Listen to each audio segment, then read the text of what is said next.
हैदराबाद के गुलजार हौज एरिया में कारोबारी प्रहलाद मोदी के घर में 18 मई की सुबह भीषण आग लग गई। मीर जाहिद घटनास्थल पर सबसे पहले पहुंचने वालों में से एक थे। वे चार मीनार से दोस्तों के साथ चाय पीकर लौट रहे थे, तभी उन्हें महज 100 मीटर दूर कृष्णपर्ल बिल्डिंग में आग लगने का पता चला। जाहिद बताते हैं कि एंट्री के लिए एक ही गेट था और वहीं आग लगी थी, इसलिए हमने बगल के मकान में दीवार तोड़ी और अंदर घुसे। हालांकि हम घर में पहुंचे तब तक ज्यादातर लोगों की मौत हो चुकी थी। हादसे के वक्त घर में 21 लोग थे, इनमें से 17 की मौत हो गई। जब हम घर के अंदर पहुंचे तो एक महिला अपने 4 बच्चों को जकड़े हुए बैठी दिखाई दी। ऐसा लगा मानो बच्चों को आग से बचा रही हो। करीब जाकर देखा तो पता चला कि 5 की मौत हो चुकी है। हमने उनकी बॉडी बाहर निकालने की कोशिश की, लेकिन आग में झुलस कर बॉडी बिल्कुल अकड़ चुकी थी। उन्हें छूते ही शरीर से स्किन उतर रही थी। जाहिद और उनके दोस्तों ने मिलकर 13 लोगों की डेड बॉडी बाहर निकाली। चश्मदीदों के मुताबिक वेंटिलेशन न होने से पूरा घर गैस चैम्बर बन गया। हादसे में लोगों की मौत झुलसने से नहीं बल्कि दम घुटने की वजह से हुई। शुरुआती जांच में आग लगने की वजह शॉर्ट सर्किट बताई जा रही है। घटनास्थल पर सबसे पहले पहुंचने वाले जाहिद बताते हैं, हम पास से ही चाय पीकर लौट रहे थे, तभी पता चला कि कृष्णापर्ल बिल्डिंग में आग लग गई है। वहां पहुंचे तो घर की 2 महिलाएं बाहर आकर मदद के लिए जोर जोर से चिल्ला रही थीं। घर में एंट्री के लिए एक ही दरवाजा था और वहां आग सबसे तेज थी।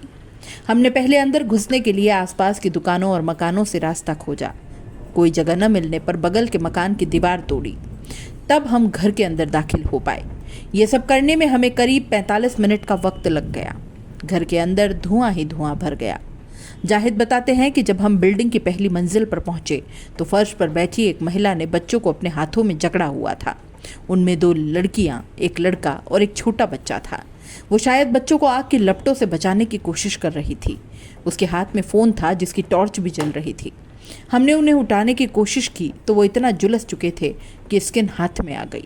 हमने उनके ऊपर चादर डालकर उन्हें घर से बाहर निकाला। इसके बाद हम ऊपर के कमरे में गए। वहाँ भी एक कमरे से हमें 7 लोगों की डेड बॉडी मिली। कमरे में इतना धुआं था कि इनकी मौत दम घुटने से ही हो गई होगी। फायर फाइटर्स टीम के अफसरों का कहना है कि नीचे से 4 और लोगों की डेड बॉडी निकाली गई है। इस अग्निकांड के चश्मदीद मोहम्मद इलियास बताते हैं कि मैं यहाँ सुबह 6:15 बजे पहुंचा। कृष्णापर्ल के ठीक सामने मेरी दुकान है। मैंने कहा कि घर के एंट्री पॉइंट से आग की लपटें निकल रही थी। 3 से 4 लोग बाहर आ गए। उन्हें आग बुझाने के लिए कुछ नहीं मिला तो उन्होंने पास से गुजर रहे बिस्लरी के वाटर जार की गाड़ी रोक ली।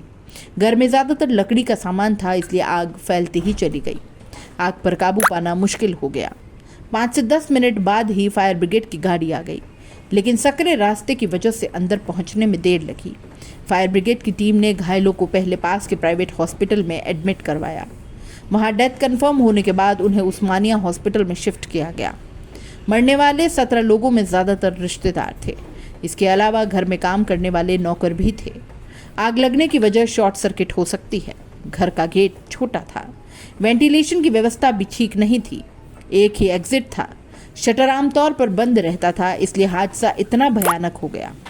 आमतौर पर घर में 10 लोग रहते थे। गर्मी की छुट्टियां हैं, इसलिए रिश्तेदार भी आए हुए थे।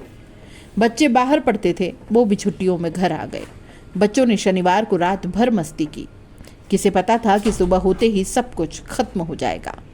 पीएम नरेंद्र मोदी ने घटना पर दुख जताया और मृतक के परिवारों को मुआवजा देने का ऐलान किया। पीएमओ ने लिखा, हैदराबाद में आग की घटना में लोगों की मौत से बहुत दुख हुआ।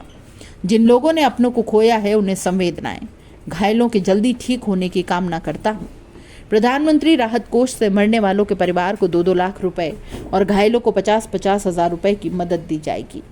तेलंगाना के सीएम रेवंत रेड्डी ने भी हादसे पर दुख जताया है। उन्होंने कहा कि वे पीड़ितों के परिवार के साथ खड़े हैं। सीएम ने अधिकारियों को घायलों को बेहतर इलाज दिलाने का आदेश दिया।